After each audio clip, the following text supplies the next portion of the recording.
you have been back in the early days, if we may say that, pro-abortionist, but now your view has changed. Could you tell us, how did that happen?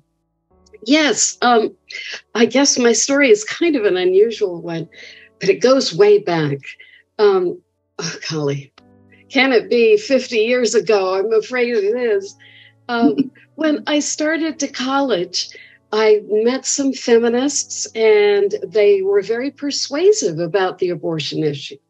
And you got to remember, in the early 70s, there was no sonograms, there was no ability to look at a developing child. And what we all said was, it's just a blob of tissue. So I thought, well, why would anybody get upset about that? You're just sort of cleaning out the uterus. It's, no problem there. And so I was very in favor of abortion. And I had a bumper sticker on my car that said, "Don't labor under a misconception. Legalize abortion." So what happened was, it was in 1976, I read an article written by a doctor who had never done an abortion, but he asked his friend, who was an abortionist, could I just see what it's like? Could I watch next time you do one? And he described it was rather late abortion. It was 19 weeks. And I should explain that here in the U.S., before they repealed Roe v. Wade, abortion was legal all throughout 9 months of pregnancy for a reason the woman had, which could include an emotional reason. If she was emotionally upset, she could have an abortion all the way through the end. So at 19 weeks, he said the patient was lying on the table, her belly a little bit rounded there, and the doctor took a syringe and he jabbed it into her uterus and delivered a vial full of prostaglandin, a hormone. And they're just chatting. There's, two doctors in the room, two nurses, the patient, and the observer says, "I see something I didn't expect to see. I see the needle jerking back and forth a little bit." And he realized it was the child. The child was reacting to the scalding effect of this hormone all over its body. They used to call these babies, once they were born, candy apple babies, because they were red like a candy apple. And he kept watching this jerking of the needle, and he was horrified by it, and also horrified that the other people in the room just didn't care or didn't notice, or they weren't struck by the horror of that. And he ended up by saying, whatever else a fetus doesn't have, it has the will to live. And that makes it human. That makes it sufficiently human that it deserves protection. Well, when I read that, it blew my mind, because I was very anti-violence, anti-war. I was a vegetarian, in all the different ways. I would say violence is not necessary to solve social problems. We can solve them without violence. And I realized that I had put this horrific act of violence at the very center of my feminism. I made it like the foundation stone of feminism. So that was why I changed. That really shook me up, because I saw that it was an act of violence against her own baby, not against some anonymous baby, but one that was as much her baby as any would ever be. Over time, I began to see as well that men were using abortion to get rid of the pregnancy problem, that they expected women to have abortions, that there was a lot of pressure on her from all through her family, everywhere. Everybody's problems get solved if you have the abortion. So why, what kind of idiot would resist that? Gradually, I saw it was not only an issue about the baby, but it actually was impacting my feminism, because it was impelling women to do something they didn't necessarily want to do. What really changed your mind was that it was like a almost full-grown pregnancy. But what about those arguments that actually in the very first weeks, it's not a human being? What would you say about that? Yes. I was horrified because it was 19 weeks past the middle of pregnancy, and very visible and obvious what's going on. I actually puzzled about that for a while. As sonograms began to be used more widely and I saw sonogram images, I realized that really there is no logical reason why the unborn child should not be protected earlier. It's the same person. It's the same person from the moment that the ovum is fertilized, from the moment it's just one cell.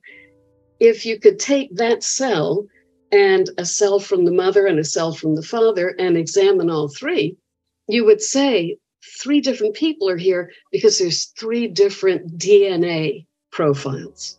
3 different DNA. It's not a part of the mother. If it was, there could never be baby boys. The child and the mother are intrinsically interwoven, but that doesn't make it not a person. So that was the point of view I came to. It's hard to deny that once you've seen a sonogram. Mm-hmm. And also you mentioned that actually you kind of saw it as an act of violence. Yes. What about your views now? Are you like pro-choice, pro-life, or something in the middle, or neither of them? I definitely call myself pro-life now. I spent in the 90s, I spent many years bringing pro-choice and pro-life together in dialogue. And one of our our premise was, you call the other person by the term they choose. So I want to be called pro-life. Even if somebody calls me anti-abortion, though, that's still accurate. Mm-hmm. I am very opposed to abortion. So I wouldn't squirm at the application of that label as well. Because when we explore the matter of an issue of abortion, we always come to this polarization. Women's rights versus unborn child's rights. But can we somehow escape this confrontation? Is there a way out of it? Is there a way out of it? I believe that what seems like a deadlock between people who are in favor and people who are opposed to abortion legality. It seems to me that the way forward is it needs to be a major change within the way feminists look at women and the role of women in society, because they have bought into a view that women will alter their entire body in order to fit into society. And that's wrong. They have bought into a view that women will allow their own children to be killed so they can fit into society. What needs to happen is a realization that this is anti-feminist, that we've accepted violence against children and against ourselves in order to fit into society. I think the premise in the 70s was the most important thing in the world is having an important career, and ignoring the fact that most men don't have careers. Most men just have jobs. Women can have a job, but it wouldn't be the most important thing in her life. But that assumption that if you want to have a career, you've got to fit into a man's world, and men never get pregnant. So we need to never get pregnant. We need to be able to get rid of a pregnancy almost by pushing a button if we want to be competitive. I think there are many assumptions in the feminism I knew then and feminism today that are actually anti-women. That is the way I would resolve this conflict, is for women to realize how much they're hurting women by standing behind these very anti-women propositions. And actually, this is your cause, working in this direction. But talking Yes. about rights, we cannot avoid their legal dimension. So what is your personal opinion about what happened last June in your country with the Supreme Court overruling Roe v. Wade and actually abolishing the constitutional right? Yes, abolishing the constitutional right to abortion. I think it was wonderful. It was unexpected. I thought I would never see that in my lifetime. Many pro-life people felt that way. It was, ironically, it was 49 and a half years. And so on the 50th anniversary of Roe v. Wade, the annual march in Washington was a march of joy that at last that legal, quote, right, unquote, had been taken away, knocked down. The difference is in America, we have this we have this unsteady balance we're trying to achieve between the rights of the whole nation and the rights of the individual state, the 50 states. And under Roe v. Wade, it was impossible for any state to protect unborn children. It said this is the law for the whole country. When that was knocked down, it didn't mean that suddenly there are laws protecting babies. It means that now every state can decide for themselves. And some states, like New York State, decided to make abortion legal throughout 9 months. You know, it was very extreme. And some states said, no, we're going to restrict it, as in Bulgaria, you know, to 12 weeks. Or, you know, maybe with exceptions after 12 weeks. A new law that's popping up here and there, and in my home state of Tennessee, where I live now, is to say there can be no abortion after cardiac activity is perceived, after the very primitive heart begins to beat. And that might be as early as 3 weeks. So to me, I think there should never be a law that allows abortion because it's violence. But I'm very encouraged to see this polka dot all over America, where if you want to be very liberal, you can do that. Move to New York, you know, that will be fine for you. And if you want to be in a law that protects unborn babies, move to Tennessee, Alabama, you know, states like mine. But so you can say that generally you don't consider that law against women's rights? No, I don't. I think I came to see that abortion is like a funnel, and it solves all the problems of a pregnancy at once. Without abortion, the whole community has to step forward, and they have to say to the father of the child, you have responsibilities here for the rest of your life. You have responsibilities to this child.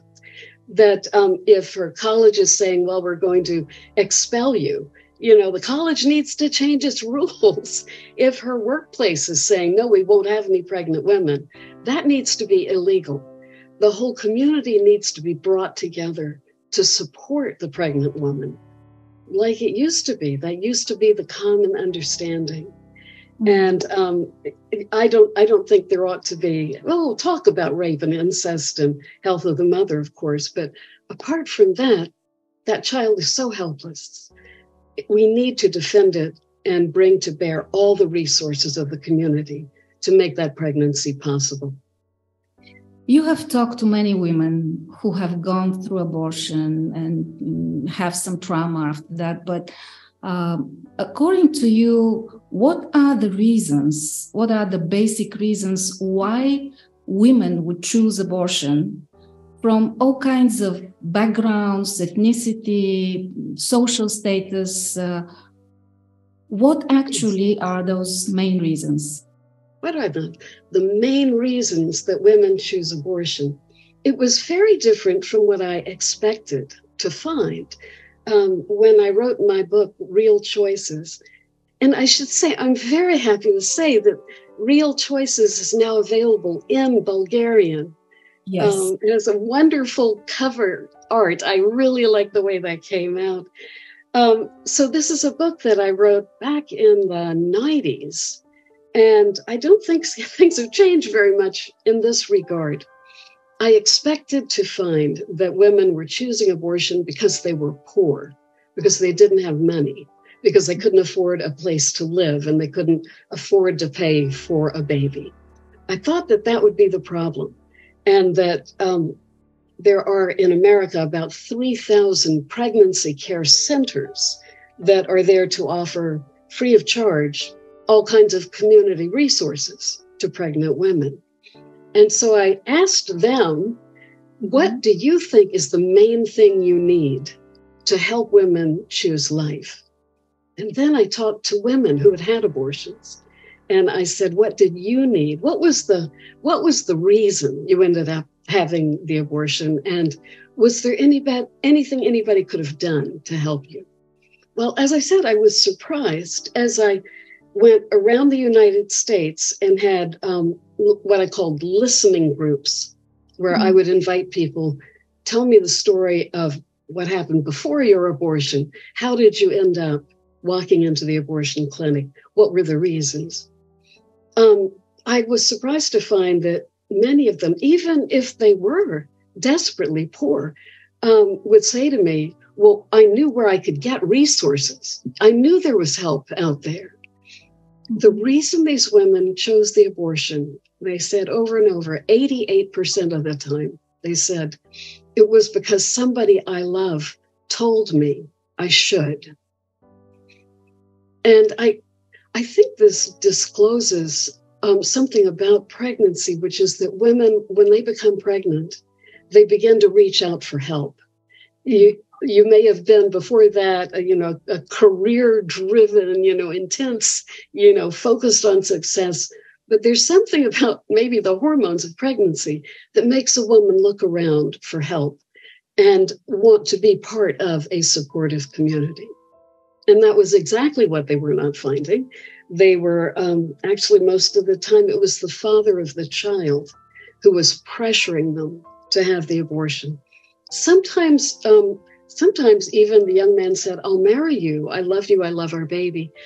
But her parents said, no, you cannot get married. No, you have to finish college. And they propelled her into the abortion. The tragedy I found sometimes with the young men is that they might not want the woman to have the abortion. They might be willing even to take the child and raise it alone. But the message that men receive, at least in America, over and over again is, you have no right to an opinion.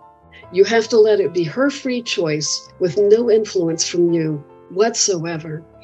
And so tragically, the woman might be feeling like, if only he said he loved me, if only he said he would marry me, then I could have the baby. But he's just kind of standing back there with his arms folded. And at the same time, the man might be thinking, I hope she doesn't have an abortion, but I know I don't have the right to say anything. And a baby could be aborted in those circumstances when really neither one of them wanted that to happen. So then would it be fair to say that actually this is a free choice of the woman? Because we always ascribe that choice to her. But yes, what you're saying now paints a completely different picture. Yes, that's very true. What is then the real choice? This is the title of the book, actually. The title of the book is Real Choices. Realizing that for most women, this is not a real choice. This is something that she feels compelled to do because of various pressures and largely because of someone she cares about telling her, this is the right decision, this is what you have to do. Even in some of the tragic cases, even a husband saying, this is what you have to do, I'm not going to have any more babies. On the way to the abortion clinic, the woman said, I said, how do we know we're doing the right thing? Maybe this isn't the right thing. And the husband said, do you think you're smarter than the Supreme Court? Two of the women I interviewed said, I was lying on the table, waiting and hoping that my husband would burst through the doors and say, stop, I changed my mind. So in what sense is this the woman's choice if they're doing what they think they have to do to please the father of the child? I'm going to quote myself. I don't know if I used this line in the book, but it was in an essay I wrote back in the early 90s, that long ago. And of all the things I've written 800 articles, 11 books.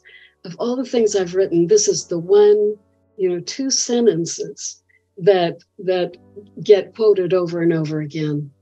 I wrote, a woman doesn't choose abortion like she would choose an ice cream cone, or a car, a Porsche. She doesn't want an abortion like she might want those things. She wants an abortion like an animal caught in a trap wants to gnaw off its own leg. It is a desperate choice of violence and despair. And I found that was a quote people picked up and began reprinting everywhere, even pro-choice publications. I saw myself quoted by pro-choice columnists and writers. Both sides recognize that it's a desperate, a driven, and unhappy choice for the woman. And ironically, in public, we say the opposite. The pro-choice people are saying it has to be her free choice, though they know that it is not. And pro-life people saying, oh, she just wants to get rid of the pregnancy. Oh, she just wants to live her own life. It's a selfish choice, even though we know that's not the case either. So in this case, how can we help? How can we empower women exactly in this vulnerable place, the place of choice? Yes, this was, as I said, it was such a surprise to find this, to come across this finding as I was writing the book. And I thought, well, what can we do? How can we counterbalance that if it is her mother or the father of the baby saying, you have to do this? How can strangers, no matter how good our intentions, how can we counterbalance that? We're not going to be able to persuade the father of the baby to change his mind. We can't replace him in the life of the woman. So I was asking women, is there anything anybody could have done that would have enabled you to have the baby in light of this intense pressure you were under? And over, they said to me, if one person had stood by me, I would have had that baby. If one person had supported me, if I'd had one friend, it would have been enough to give me the courage to give birth to that baby rather than fall under the pressure of the baby's father.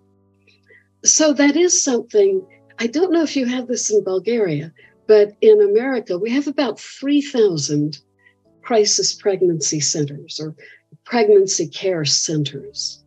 And everything they offer is free. And women can walk in, they get a pregnancy test, and then they can talk to someone. And there are usually many things the sitter can provide. Some provide job training. They have like a secondhand store where you can get a suit you could wear to work. They provide medical care, legal care, diapers for the baby, maternity clothes. But of all the things they provide, the one thing women were seeking is a friend. And I think that's the most important thing. These pregnancy centers are mostly staffed by volunteers. And I would exhort anyone, even in Bulgaria, I would expect you to have some of these. The thing you can do to help prevent abortion is be willing to be the friend of a pregnant woman. And you can sign up, be trained as a volunteer, and walk alongside her during the difficult pregnancy. She said over and over, if I'd only had one person. We can be that one person. That's what we can do. Very well said, very well said. But so in those centers, they're actually pro-life. They're advising women to decide in favor of delivering the baby. Yes. Or they just provide information, they provide general help for them to make the choice they would like to make. Yes, that's been a charge that pro-choice people attack these centers, which is so ironic, because if they're in favor of choices, why aren't there pro-choice centers? All they ever offer is abortion. They don't offer support, encouragement, maternity clothes, all those other things. They attack these centers saying that they don't give accurate information and that they try to coerce women. And that's just not true. But that's, they have to say something because it makes them look bad, because they're not actually offering real choices, alternatives. So in pregnancy centers, they do give accurate information about pregnancy, about childbirth, about the alternatives that a woman is facing. And they express the belief that the unborn is a person from the start. They express their convictions. They have the right to do that. If they did not, if they said, well, you could have an abortion or you could have the pregnancy complete, that would be a pro-choice position, wouldn't it? And they're not pro-choice. They have the right to be pro-life and to say what they believe. And if pro-choice people don't like it, then let them open pregnancy centers and tell women what the alternatives are and support them whichever choice they make. Now, in pregnancy centers, of course, many women do end up choosing abortion. They listen, they hear both sides, they walk out the door, and the boyfriend is right there twisting her arm, and she ends up having an abortion. So another very important thing that these centers offer is post-abortion counseling. So they welcome women who have had abortions, and they help them deal with their grief and help them get through that and go on to the rest of their lives, resolving their feelings about the abortion they had. They're not horrified by post-abortion women. They don't treat them as if they're, nasty and dirty or anything. Many of the women who staff these centers, they have had abortions themselves. That's the reason they are there, because they know how damaging it was. And they want to help women have better choices than that. Okay, there are centers for women, but what about what's the role of a partner, of a husband? You said that actually most of the women say that he is the main factor when they have to make a choice. How can men be helped, or could they be helped? Yes. Pro-life? Yes. In these pregnancy centers, men are invited to come in and to learn along with the woman. They give the woman some time apart from him, so he's not, beaming, eye beams at her, and making her feel like she can't speak freely. They give her that opportunity to be free and to express what she's really feeling. To some extent, men can be persuaded. It is science. As liberals in America like to say, follow the science. And the science is, this is a different DNA. This is a new human being, a person. Some men are very susceptible to that. And it might be a scientific material that they've just never seen before. And that certainly the pro-choice side likes to cover up. It's kind of telling how much they want to depersonalize the unborn. Like happens in a war where you want to pretend that all the people of Japan are terrible because we're fighting against Japan, and pretend they're not really human beings. So it's okay to kill them. You see this in the pro-choice materials. They want to depersonalize the unborn. If the man comes in and he hears some scientific information about this baby, his own baby, as much his baby as any baby he'll ever have, when he hears that, some of them are susceptible to changing. Now they are immediately, both of them are thinking about, but what about the repercussions? What is my mother going to say? What is going to happen at my job? They may have a lot of concerns there. Then the pregnancy care center is there to help them. One thing that they sometimes do with the young woman is they say, when you tell your parents why don't you ask them to meet you at McDonald's?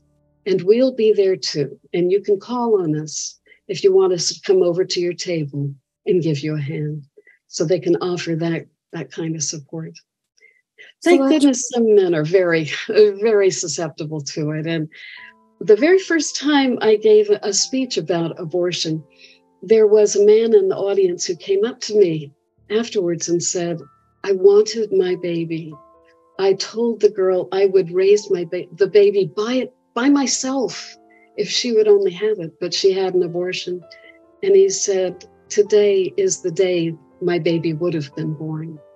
So there are many men who bear a very great burden of grief about this. They might not know it before the abortion, but they know it afterwards for the rest of their lives. So actually, you're mostly talking about this personal approach for solving the issue of abortion. So yes. It doesn't, we don't call for the state or for different NGO organizations. It's just how a person-to-person thing. I should clarify about that because we do believe that there should be laws protecting unborn children. But that's a whole separate thing. That's for politicians and people who get involved in the legal, political aspect of things. I believe that abortion should be illegal because it is a human life. And just as all human life is protected, in any nation, you have all kinds of different laws. You have laws about, what color you can paint your house, or you have laws about when you can buy a car and how old you have to be to drive. You have lots of laws, but many of those you could just cut away and it wouldn't make a lot of difference in day-to-day life. But the laws you would have to retain are the ones that protect the weak from violence, the laws that restrain the powerful from exercising violence on the weak. And that's what abortion is, so it should be against the law. But that's not my field. I'm in the field of helping and supporting women. Let's go then to your field. Tell us something about your work. What do you do in this direction? You're talking about those centers, but is that the only thing you do? You in your book, you say you're talking about the groups where women can share their trauma post-abortion.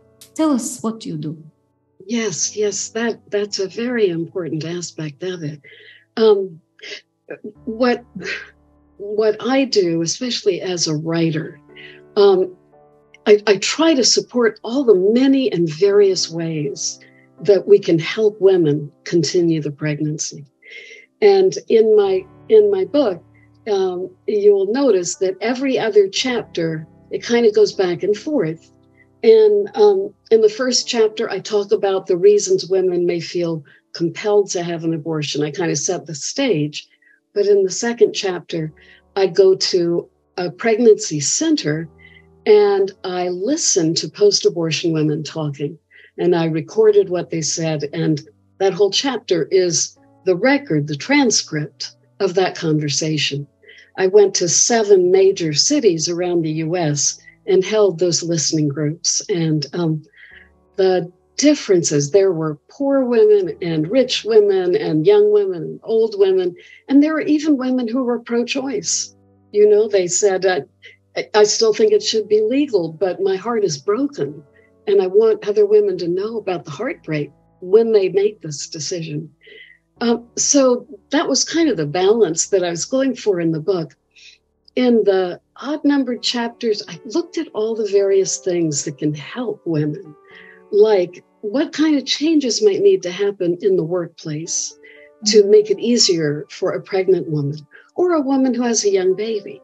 And much of this has happened in America now, that if you have a baby and you still have to go to the office, then there's a place where you can nurse the baby and you can have the baby with you. Many businesses now have a childcare center where you can go have lunch with your children. That is one of the aspects. One of the most important I dealt with is adoption and how adoption can help women continue a pregnancy even if they feel they can't raise a baby. Oddly enough, that was the strongest agreement that I found between pro-life and pro-choice. The strongest agreement was that adoption is an excellent alternative here. She can have the baby, but she doesn't have to raise a child if she's not ready to do that. Ironically, that's the thing that pregnant women dislike the most. We found that for pregnant women, they feel like either I'm going to keep my baby and I'll raise it, or I'll have an abortion and I'll just wipe the slate clean. But having a baby and then knowing it's out in the world somewhere and somebody else is raising this child, that was just too disturbing to them. And they would actually prefer to kill the baby rather than place it for adoption. Ironically, the thing that pro-choice and pro-life most agreed about was the hardest thing to persuade a pregnant woman about. Anyway, so the ways I support it is in each of those odd-numbered chapters, I talk about something like adoption or the workplace or welfare to support poor people, all those different options there. And I give 2 chapters to men because that's the main thing God ordained.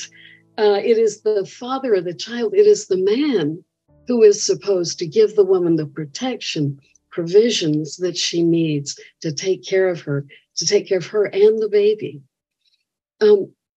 Humans are different from other mammals. Most mammals, like if you envision a deer in the forest gives birth, a doe, immediately the baby deer can stand up on its legs and start nursing. But with humans, the human newborn is so feeble. It's so undeveloped. It's like the fetus stage of other mammals. And so the woman has got to give her whole attention to that baby. Somebody else has to provide a roof over her head, food that she can eat, protection from danger. And that's why God appointed the father to be the person who provided all these things. So when the father is like falling out of the picture, then the things a community has to do to try to meet all those needs, it's difficult.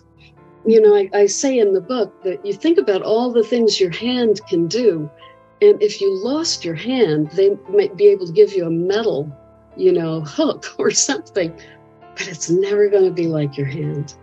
So all the things that we can do in the whole rest of the book, it's never going to equal what a loving man would do in that woman's life and for the life of that baby.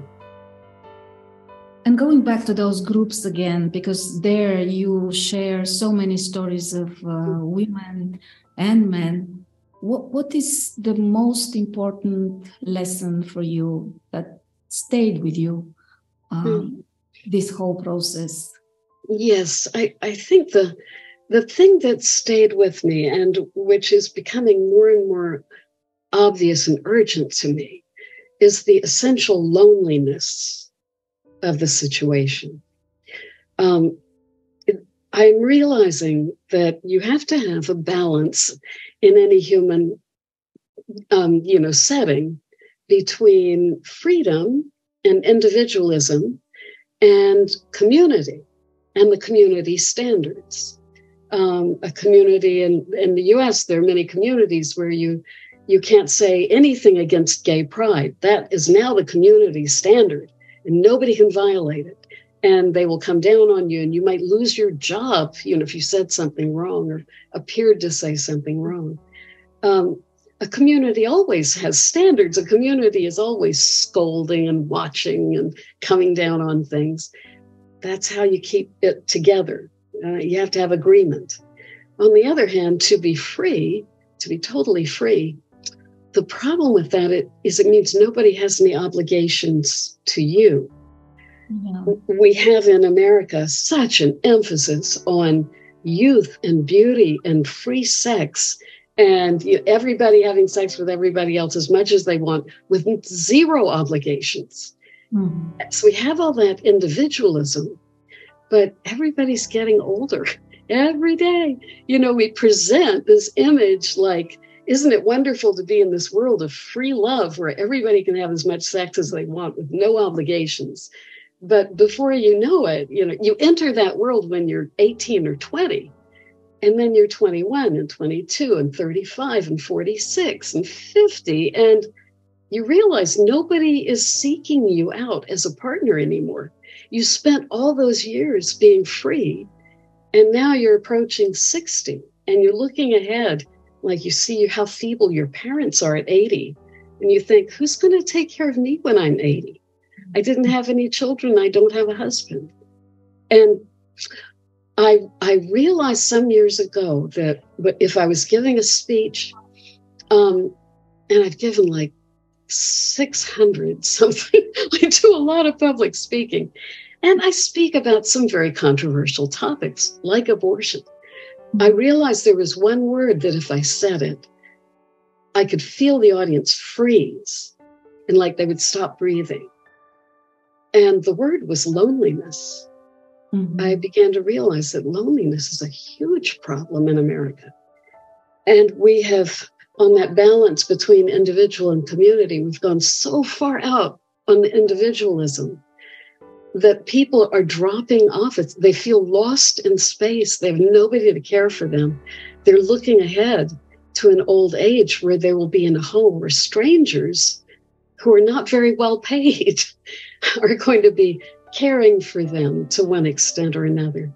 I will horrify you by going down this little rabbit trail, we call it in English, because it is so horrifying. There's a magazine that everybody over the age of 50 is sent for free in America. And it's because they sell a lot of ads, but everybody gets this magazine. Well, in an issue I read a couple of years ago, it said there's a big problem in old people's homes, nursing homes and assisted care. Big problem of the staff comes upon two residents who are having sex. And what are they supposed to do about it? And you can imagine that probably is a problem, and it's hard to know because maybe they have dementia. Maybe they don't even know who the other person is. And so the decision is encourage it, provide Viagra, provide porn, help them to have these sexual encounters with each other, everybody mixing up with everybody else all the time, because that's a quality of life issue. And it's fun to have sex, so they should be having sex. And that's just like, that's terrible. Golly, it makes you want to never go into any kind of assisted living. And I said, what's the biggest problem? Biggest problem is the family of the person. Sometimes the family is uncomfortable with this. Sometimes the husband has placed his wife in the home because she has dementia. And for some reason, he doesn't like the idea of strange men having sex with her. And so the big problem, the thing they need to do is educate the family so they realize this is okay. It's just, it's that same, vigorous individualism, everybody doing whatever feels good all the way through the end of life. And the loneliness is so profound and so intractable. Yeah, so that's a big problem. Are you saying that actually the solution for this problem that you said, loneliness, is education? What is the solution for this problem? Yes, yeah. The solution, the practical solution is stronger community and people restoring to people's awareness the sense that they have obligations, which we have cast off. In America, we're a country that was founded in rebellion. And our founding myth is revolution. And that's all about fighting against constraints and being free. And so it's very amenable to Americans to think, be totally free sex through the end of your life. That's the important thing. And then they say, there's an epidemic of loneliness. The cure for that is community. Mm-hmm. So you're right that it takes education to help people realize we do have obligations to each other. If your parents are elderly, you can't just take off on a motorcycle and let them fend for themselves. We do have, and humans have always had from the beginning, obligations to elderly parents, elderly relatives. We do have obligations to members of our family who never married. They should move in with the married families. They should be part of a family. Nobody has to be alone. One of the big arguments in favor of gay marriage in America was love. We all deserve to be loved. We can all be loved. Why should somebody live alone and not be loved? And there's a cure for that throughout history, which is if you're not married, you move in with family members who are married. And you're a big help raising the kids to have another adult on the scene. And you care for each other throughout your life, and then their little nephews and nieces to care for you when you get old. So I strongly believe the solution is community. And how do you reinstill? How do you educate people? If they want to get on that motorcycle and drive 3,000 miles, how do you educate them that they need to be taken care of those elderly parents? And how actually can you make those two things, individualism, freedom, and responsibility, connect? How do you make those two things connect? Wow. Freedom and responsibility, which doesn't sound like as much fun. The motive, I mean, we as Christians, we could say many beautiful things about how families echo the Trinity, and there's a lot there that we could say. But if you think about secular people who don't believe in God, what can you say to them? Responsibility doesn't look attractive at all.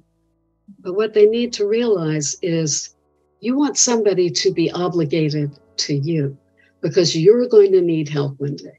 The time is coming when you will be feeble, when you will be broken, when you may have dementia. You will want somebody to be obligated to care for you, not just someone who's getting, a very low amount of money per hour in a nursing home, an assisted living home.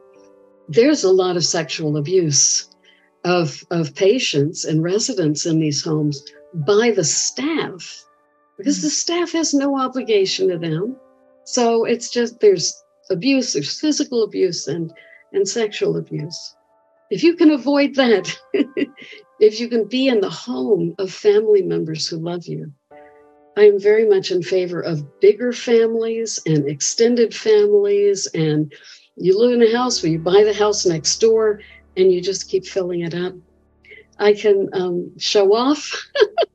I have 3 children and they're all married. And the eldest had 3 children and the youngest had 3. But my son David in the middle has 9. He has 9 children. So, to think that I just see this whole expanse like a fertile field of descendants, 15 grandchildren. And I know that I'm going to be cared for. I know that I've got that. I've got that going for me.